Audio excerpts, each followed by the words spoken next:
হাতটা এদিক দিয়ে দিব, কারণ আমার ভয়েসটা যাইব না, ওভারলি ক্লিয়ার দিয়ে যাবো।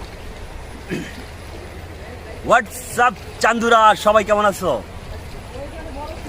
কোপা আমেরিকার ফাইনাল শেষ আজকে সকালে, আমরা উইন। আর উইনে আমি সবচেয়ে অনেক খুশি। আর এই খুশিতে এই প্রকৃতির মাঝে হারিয়ে যেতে চলে আসলাম আপনাদের মাঝে। বাট আপনাদেরকে আমি একটা কথাই বলবো, যে খেলা শেষ, এখন আমরা আর্জেন্টিনা ভার্সেস ব্রাজিল সবাই ভাই ভাই।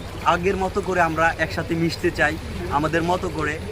আর আমরা চাচ্ছি যে আর কোনো ঝগড়া নেই, এখন থেকে আমরা আবারও আগের মতো ভাই ভাই হয়ে থাকবো। কেউ সাথে আর ট্রোল করবো না। আমরা জানি তোমরা এখনও গর্তে লুকিয়ে আছো, গর্ত থেকে বের হও। আমরা চাই তোমরা গর্ত থেকে বের হয়ে আমাদের সামনে আসো, কারণ আমাদের সাপোর্টার দরকার। আজকে সবচেয়ে করুণ যে কাহিনীটা, সেটা হচ্ছে মেসির